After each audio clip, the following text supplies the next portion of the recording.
Hola, buenos días. Mi nombre es Jocelyn Cruz Mercado. Estudio la licenciatura en Pedagogía Grupo 402 Matutino y el día de hoy les voy a explicar los 4 temas con sus respectivos subtemas que vimos durante este primer parcial.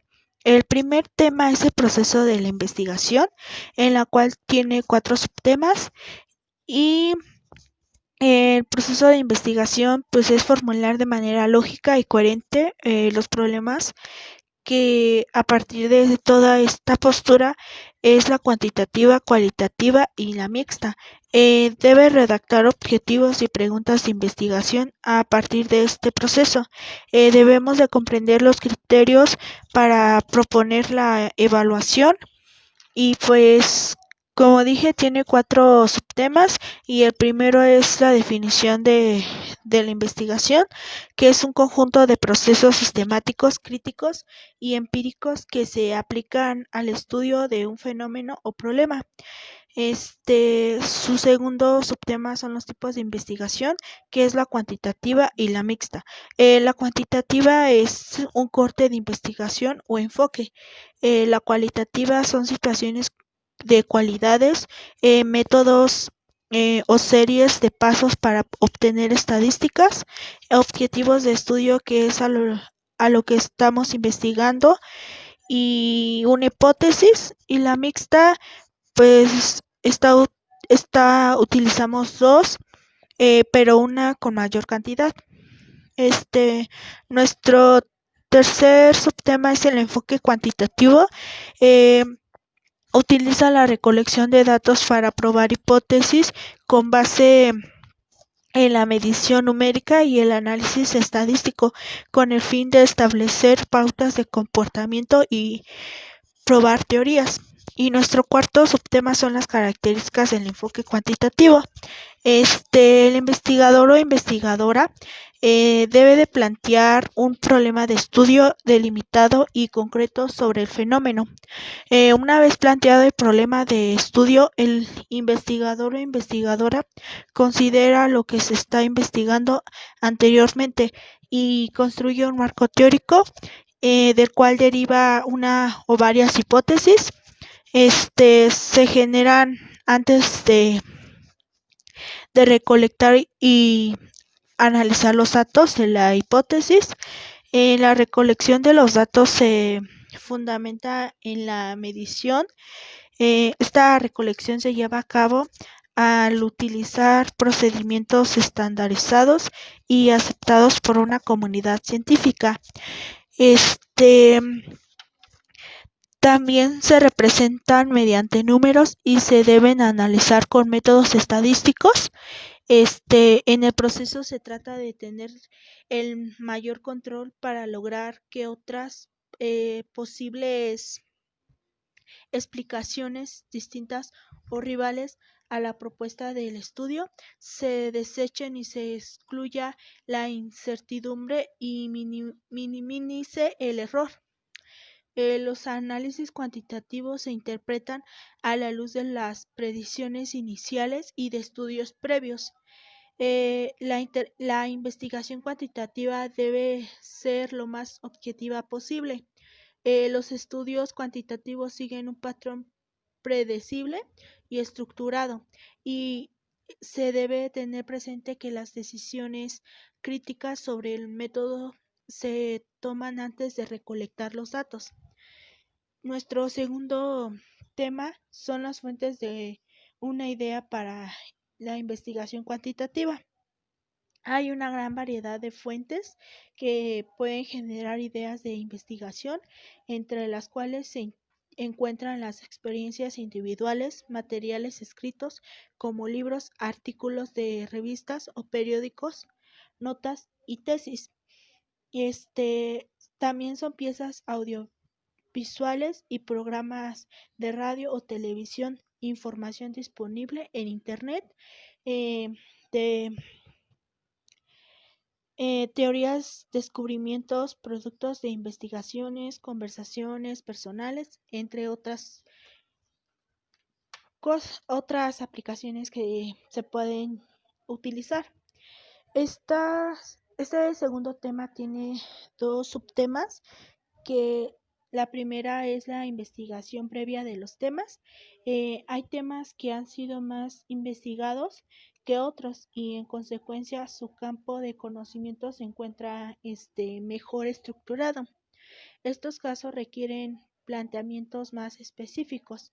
Tiene 4 puntos que se debe llevar a cabo, que la primera es temas ya investigados, estructurados y formalizados, sobre los cuales es posible encontrar documentos escritos y otros materiales que reportan los resultados de investigaciones anteriores. El segundo punto es temas ya investigados, pero menos estructurados y formalizados, sobre los cuales se han investigado, aunque existen solo algunos documentos escritos y otros materiales que reporten esta investigación. El conocimiento puede estar disperso o no ser accesible. Nuestro tercer punto son los temas poco investigados y no estructurados, los cuales quieren un esfuerzo para encontrar lo que escasamente se han investigado. Y nuestro cuarto punto son los temas no investigados. Nuestro segundo subtema son los criterios para generar ideas. Igual tiene 4 puntos muy importantes que se deben llevar a cabo y tomar en cuenta, que son las buenas ideas que integran, alientan y estimulan al investigador de manera personal. Al elegir un tema para investigar y más concretamente una idea, es importante que nos resulte atractiva, interesante o necesaria. Nuestro segundo punto son las buenas ideas de investigación. No son necesariamente nuevas, pero sí novedosas.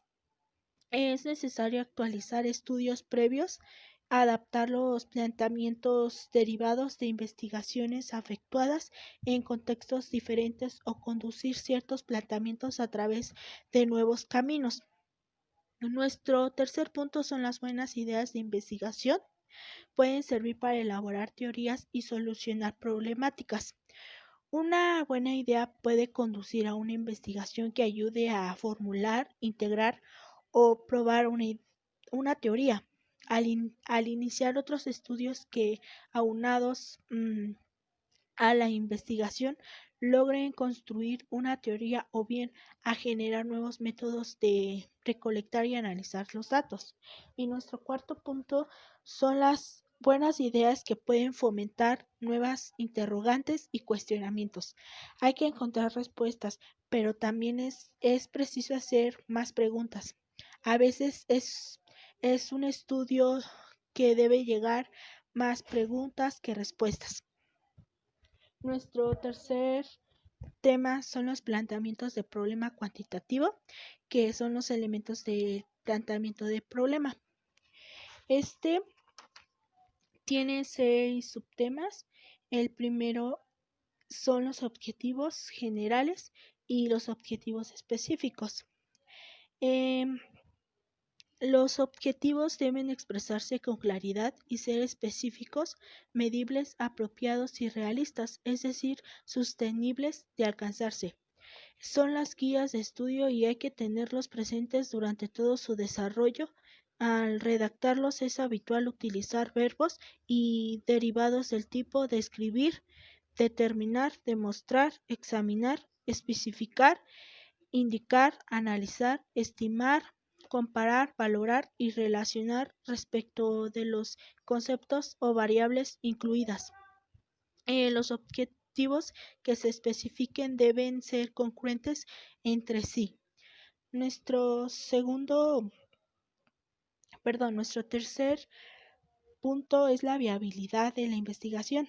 Es necesario considerar otro aspecto importante de planteamiento de problema, la viabilidad o factibilidad del estudio. Para ello debemos tomar en cuenta la disponibilidad de tiempo, los recursos financieros, humanos y materiales que determinarán en término instancia los alcances de la investigación y tenemos que preguntarnos de manera realista si es posible llevar a cabo esta investigación y cuánto tiempo tomará en efectuarla. Nuestro cuarto punto En nuestro cuarto subtema, es la justificación de la investigación. Es necesario justificar el estudio mediante la exposición de sus razones, explicar por qué es conveniente llevar a cabo la investigación y cuáles son los beneficios que se derivan de ella. Nuestro quinto subtema son las consecuencias de la investigación. La decisión de realizar o no una investigación por las consecuencias que ésta pueda acarrear es una decisión individual de quien la concibe. También es un aspecto de planteamiento de problema que debe de ventilarse. La responsabilidad es digna de tomarse en cuenta siempre que se va a realizar un estudio. En este caso es el problema de la investigación. Y nuestro sexto subtema son las preguntas detonadoras de la investigación. Las preguntas de investigación pues se plantean en términos de qué, por qué y cómo. No siempre en la pregunta o las preguntas se comunica el problema en su totalidad, con toda su riqueza y contenido. A veces se formula solamente el propósito del estudio, aunque las preguntas deben resumir lo que habrá de ser la investigación. Nuestro cuarto tema son la construcción de las perspectivas teóricas. Este cuarto tema también tiene 6 subtemas. El primero es la definición y fuentes de la perspectiva teórica. Su definición es un proceso de inversión en el conocimiento existente y disponible que puede estar vinculado con nuestro planteamiento de problema y un producto, que a su vez es parte de un producto del reporte de investigación. Y sus fuentes son 7.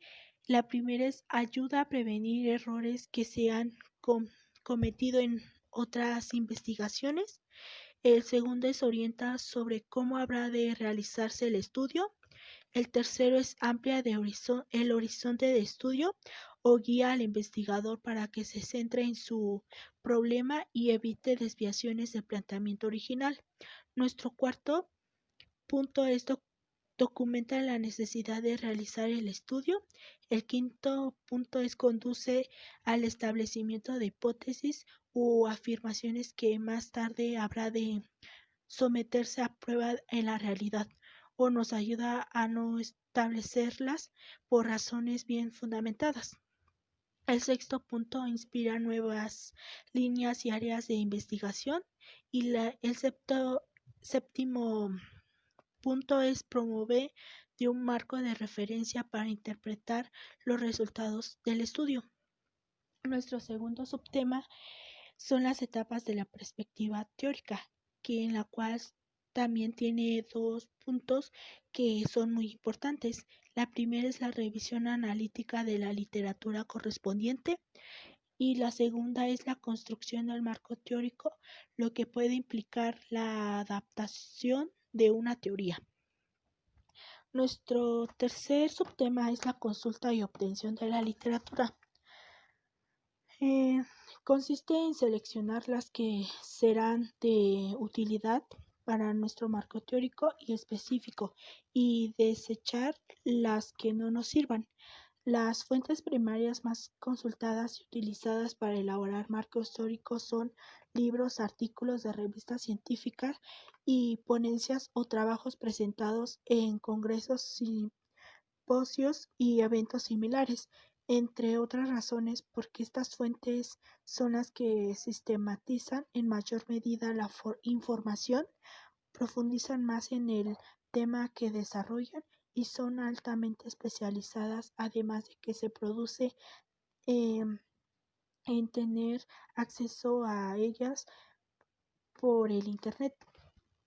En la obtención de la literatura, pues después de identificar las fuentes primarias pertinentes, es necesario localizarlas en las bibliotecas físicas y electrónicas, filmotecas, hemerotecas, videotecas u otros lugares donde se encuentren. Nuestro Cuarto subtema son los métodos de mapeo para construir el marco teórico. Elaborar un mapa conceptual y con base en ese profundizar en la revisión de la literatura y el desarrollo del marco teórico.